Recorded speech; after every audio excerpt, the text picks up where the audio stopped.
For 2 years, Europe has been engulfed by the flames of war. Only the Soviet Union and Great Britain continue to hold out against the Germans and their Axis partners. The US government has decided to lend support in the form of armaments and other supplies only. This assistance is first offered to the UK and then also to the USSR. But intense isolationist opinions in America have prevented the United States from becoming more directly involved in Europe's war. On December 7, 1941, everything changes. The Japanese attack on Pearl Harbor, the U.S. Navy's main base in the Pacific, officially brings America into the war. The world's sleeping giant has been awakened. Against the background of the British North African campaign and the defeat of the Germans' armies near Moscow, the balance of power threatens to shift significantly. The Soviets and British now have reason to hope for an eventual victory in the struggle. But victory is still a long way off. The Japanese attack on the United States forces an American retreat in the Philippines, extending the reach of the Empire of the Rising Sun. Having seized dominance in the Pacific as a result of their successful assault on Pearl Harbor, the Japanese have begun operations in a number of regions in the Pacific. The Allied forces in the South Sea are routed. Singapore falls. The U.S. troops in the Philippines lay down their arms after a tough fight on Corregidor, and the remains of British forces withdraw from Burma to India. The outlook in the Pacific is definitely not encouraging for the Allies.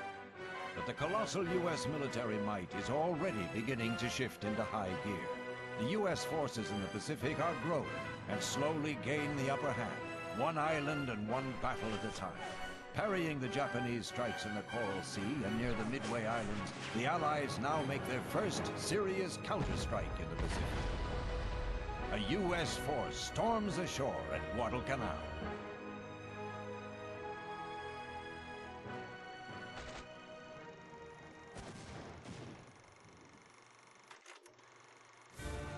The battles fought at the Solomon Islands, in North Africa, as well as at Stalingrad and Kursk, have resulted in a radical turn in the war's course.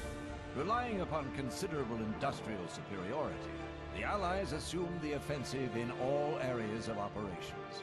Troops of the Allied nations clear Africa of the Germans and Italians, and knock Italy out of the war entirely. Meanwhile, the Allies also press the enemy throughout the vast Eastern Front, and solidify their hold on key positions in the center of the Pacific. Time has come for determined and shattering assaults along all fronts, and come they do.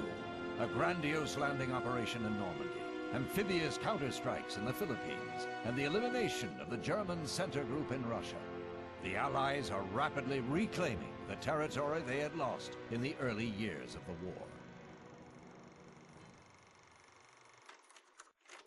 In 1944, the U.S. military continues to make significant progress in 2 theaters of war. In the Pacific, they recapture the Philippines and raise the victory flag over Iwo Jima. In Europe, following the success of Operation Overlord, the liberation of France is well on its way. Germany can no longer sustain a war on 2 fronts. The Soviet forces have smashed Germany's Army Group Center, while the Americans successfully put an end to the Battle of the Bulge, Germany's final ill-fated offensive in the Ardennes. The war now rages on Germany's own territory.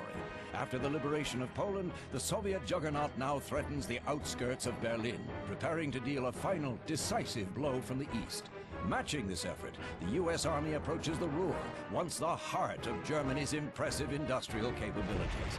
Here, finally, exists a chance to put to rest the last remnants of German resistance on the Western Front.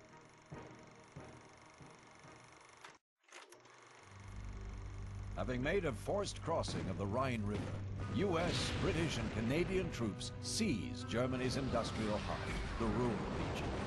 Nothing more can stop their eastward advance. Meanwhile, Soviet armies launch a massed assault on Berlin, capturing the German capital. The once solid German front is no more. A historical meeting between the U.S. and Soviet troops occurs at the Elbe River. The Germans' unconditional surrender is signed at Reims, France on May 7, 1945, forever commemorated thereafter as Victory in Europe Day. One key objective of this long and bloody world war is finally achieved. The Allies' joint actions have brought the war in Europe to a victorious conclusion, For many long years, the United States, the United Kingdom, and the Soviet Union fought jointly against the Axis. Now their enemies in Europe are finally defeated.